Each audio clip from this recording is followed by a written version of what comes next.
Hi guys, welcome back to Office Bloke Daz Sports Edition. Sports Edition. I'm Daz. I'm Office Bloke Aidan. Right, don't forget to subscribe to make it the #1 sports channel on the planet by the end of the week. Yep. Let's go back to Jimmy High Roller. Like Jimmy High Roller's videos, me. Really does. Is he like saying this as a fact or saying the NBA is rigged? I think all sports are nowadays, aren't they? It seems Against like the fans. Yeah. Do you know what's just been announced now? It's all about the money. Do you know what I money. just heard today? Just 5 minutes before I came in here, was at my desk working hard, reading the newspaper. As you do. Right? As you do. Can't be Charity working hard Shield. if you're reading the newspaper. We have a trophy over here called the Community Shield, and it's played between the league winner and the FA Cup winner. And City won them both this year. So it's then whoever finished second in the league takes that spot. So we play against Arsenal, right? So we've got a good 200-mile plus journey, 250-mile journey to go down. Do you know when they've made it for? Usually they have it Saturday, 3 o'clock is usually the time. Do you know what they've made it for? What? Sunday, 5:30. You having a laugh? No. So there'll be no trains home at that time. So we'll have to make that 250-mile journey down there with no trains. They'll probably be on strike. There'll be no trains home. School holidays. There'll be work the next day. And that's how they've done it. 5:30 on a Sunday. They don't care about the fans. No. Don't give a crap. There's probably some concert on the Saturday that they can't do it. That's probably They what want, it is. yeah, the only time they can have the TV channel, the thing on TV. Yeah, rubbish. But so that's rigged. But the NBA's rigged, according to Jimmy High Roller on this video. I'd like to know what he has to say Don't know about what's it. rigged about, but let's see. Go for it. Don't forget to subscribe. Exactly.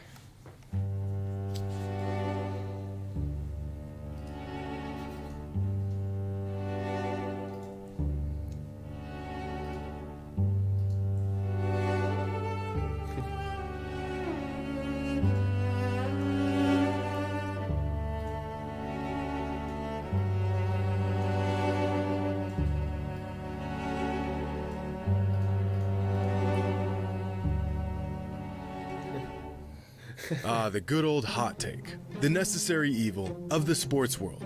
Through the good ones, the bad ones, and the downright atrocious ones. We once again find ourselves racking our brains, trying to figure out how some people come up with this nonsense. But today, I've done the brain racking for you and found some of the hottest NBA takes on the internet. NBA Finals Edition.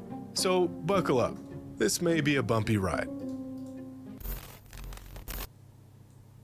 Today's video is sponsored by Liquid IV. This summer, stay focused and fueled with Liquid IV, with 2 times faster hydration than water alone and the hydration multipliers. Check it out, guys. Enter in the sweepstakes and stay fueled with Liquid IV. With the NBA Finals upon us, I thought to myself, what better time to take a look at some hot takes? Per usual, I immediately regretted this decision, but it had to be done. So let's jump right in. Now, our first take has been around for decades, and regardless of how insane it is, fans continue to say that the NBA is rigged and scripted. And to that I say, what?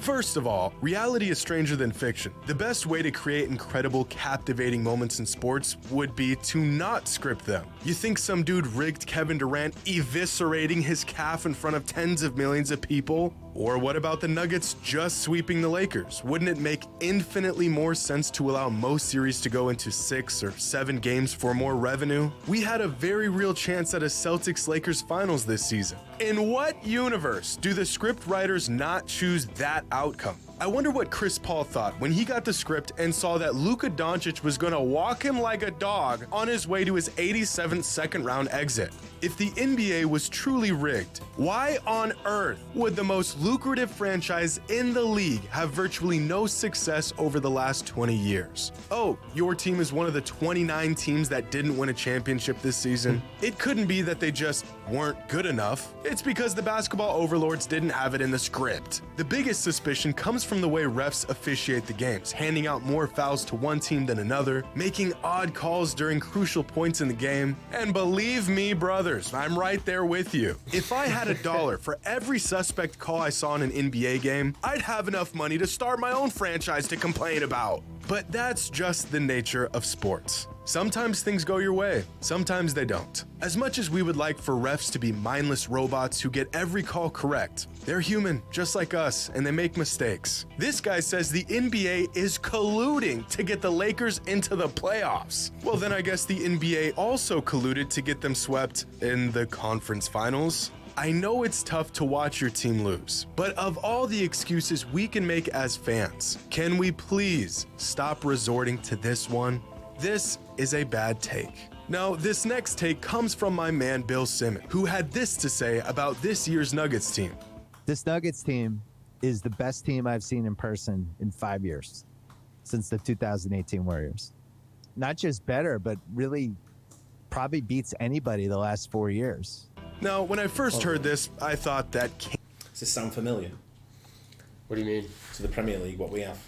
And all the fans crying about us. Yeah, it's sort of like it's obviously not rigged. Like no, it's when I classify it as rigged, what I'm saying about rigged, I don't think the teams are rigged or the results are rigged. I think there's too many people involved to have that high level corruption. Yeah, it'll come out. It's come out in Italy a few times, with what they've been doing, and certain lower countries will probably have people betting on what they need to do. Mm-hmm. When you're talking about the highest leagues in the world, Premier League, the NBA, the NFL, things like that, there's too many people involved to rig anything to a high level. Yeah. But you might get the odd individual involved in a betting scandal that you might throw away points, or something might happen where he's involved with the wrong people who are chucking big money on him to foul himself out of a game or get a red card in football or whatever it may be.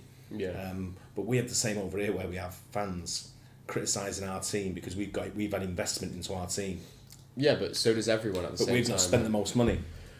We've just built a massive project over the last 10 years. Fair enough, we have spent a lot of money, but we've spent it. Every single player we've spent money on has been a good player, yeah. And we just spend the right money on the right players, and a lot of clubs don't do that, and then they just target us because we're the best. Yeah, and then they try to prosecute us for cheating. Like Chelsea spend more than this season than we did in the last two. Yeah, and they finished 12th. Mm.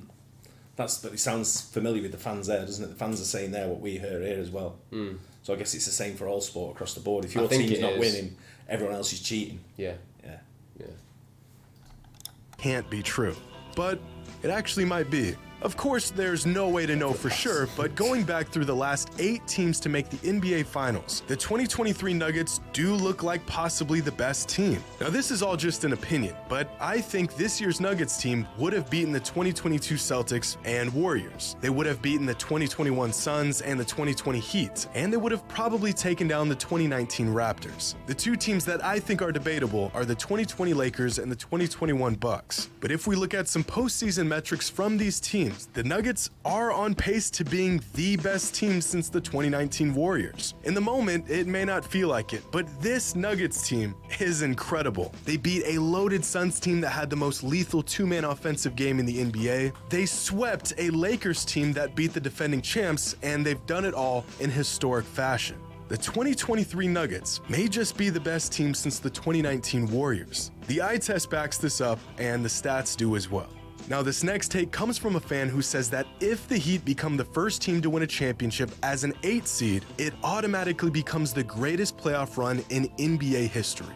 Well, let's look at some of the greatest, or rather improbable, playoff runs throughout the league's history. The 2011 Mavericks are considered by many to have the greatest playoff run of any team. As a 3 seed, the Mavs beat a 48-win Blazers team. They beat the reigning champions in the Lakers and Kobe Bryant. They beat a young 55-win Thunder team, but most importantly, they beat the Miami Heat and their Big Three in 6 games. A series in which everyone and their mother thought Miami was going to win. But one of the most overlooked runs was back in 1995 when the Houston Rockets won an NBA championship as a 6 seed, currently the lowest seed to ever win a title. If some of y'all aren't familiar with this playoff run, it's almost hard to believe what this team pulled off. Because on their way to a championship that postseason, Houston beat a 60-win Jazz team with Malone and Stockton, a 59-win Suns team with 2 All-Stars in Charles Barkley and Dan Marley, a 62-win Spurs team featuring the league MVP in David Robinson, and a 57-win Magic team with Shaq and Penny. A few years ago, I made a video on the most difficult championships ever won, and the Rockets title in 1995 was ranked number 1. In fact, if we add up the total amount of regular season wins from all the teams the Rockets beat that postseason, we get a whopping 238 wins. Compare that with the 2011 Mavericks and this year's Heat, as well as some other metrics, and it's clear that the Rockets had a much more difficult path to a championship.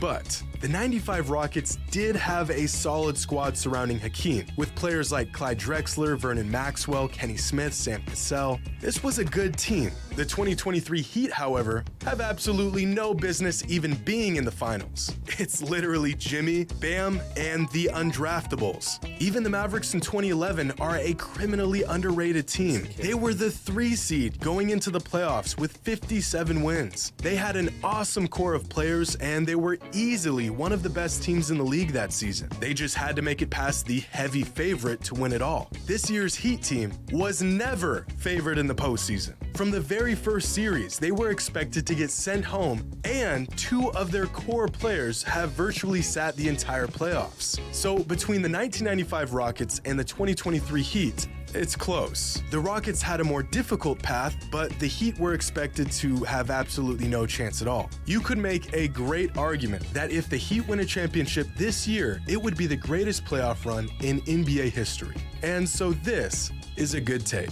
And our last take comes from the legend himself, Mike Breen. During Game 1 of the NBA Finals, Breen had a take about Nikola Jokic that some people didn't really appreciate. And one of those people was in the booth with it.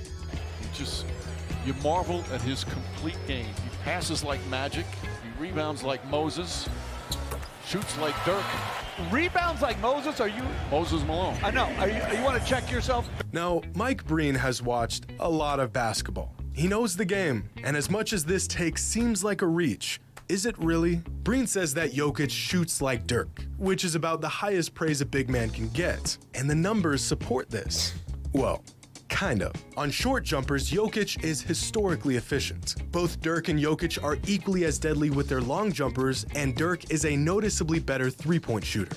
But there's context missing here, because Nikola Jokic only shoots 39% of his shots from outside 10 feet, whereas Dirk shot a whopping 77% of his shots from outside 10 feet. As efficient as the Joker is, Dirk is the gold standard for a shooting big. Breen also said Jokic passes the ball like magic. And sure, Jokic isn't the engine to the most exciting show in all of basketball, but in terms of moving the rock and getting open looks for his teammates, Jokic does pass like magic. In my opinion, Magic Johnson is still the greatest passer the game has ever seen. Jokic isn't quite that, but if you were to give your top 5 passers in NBA history, who would be on your list? Magic, Steve Nash, LeBron James, Chris Paul, Jason Kidd. Maybe you got John Stockton, Larry Bird, Isaiah Thomas. But Nikola Jokic is undoubtedly in this discussion. And the last comparison that Breen gave was that Jokic rebounds like Moses Malone. And this is where Mark Jackson really lost it, as if the statement was a massive reach. Because it kind of is. Moses Malone was a 6-time rebounding champion, arguably the greatest rebounder of all time. Moses had an 8-year stretch where he averaged 15 rebounds a game. Jokic can rebound with the best in the league, but he's not quite the board-grabbing machine that Moses was. So, in Breen's defense, Jokic can almost pass like... He's just grabbing all his misses. The other side of it is Jimmy Hyro. He talks facts. Yeah. He knows his stuff. Someone says something, guy goes back and pulls stuff from 95. Yeah, he knows his stuff. Let me show you something, he says. Yeah, he does know his stuff. It's a great channel. It's like magic. He's nearly the shooter Dirk was, and he's not quite the rebounder Moses Malone was. So, although it's a bit of a stretch, I do like this take. But unfortunately, that's all the racking my brain can handle in one sitting. But y'all know the drill. Leave a comment with your hot take, and as usual, the hotter, the better. Or worse. Hope you all enjoyed. And as always, until next time. Yeah, absolute superb channel, that. It is, isn't it? Like I said, it teaches me loads about basketball. Yeah. You know, but the good thing about it, he always refers back to the time when I used to watch basketball with Jason Kidd. We talk about some of the top players that I've seen loads of them play. You know, his story about Jason Kidd, we went to look at a house and this guy come out from next door and looking at him going like, because look at him over there. I said, he doesn't look right, I'm not moving in here. Who's Jason Kidd? Yeah, I don't remember that. Yeah, but it was just when you look at, you talk about was it Nash? You talk about from was it Spurs or Steve Nash? Yeah, Suns or wherever he played. And then you talk about Robinson from the Spurs. It wasn't it? They were the times when I used to watch it quite a lot. Yeah, I used to go and watch the Nets. Jason Kidd played for the Nets. He used to go and watch New Jersey, New Jersey Nets. Yeah, before they moved to Brooklyn. But it was great to go and watch because it was easy to get tickets. Was it? For the Nets? Yeah, just used to give them away as well. Like they used to take you and your brother, and it was like best dressed kid for Halloween and all that. You used to get tickets and all that, free tickets for it. It was just great to go down and just enjoy sport. Yeah. Live sport. Yeah. Can't beat any sport but live sport. Get down and support your teams is what I say. Exactly. Yeah. But Jimmy Highroll, getting like and subscribe to his channel because he's absolutely superb. I'm sure you already are anyway if you're watching this. But anyway, I hope you enjoyed it. Don't forget like and subscribe to us as well. It does help us grow the channel. Very much. And we'll catch you guys on the next one. Bye. Cheers.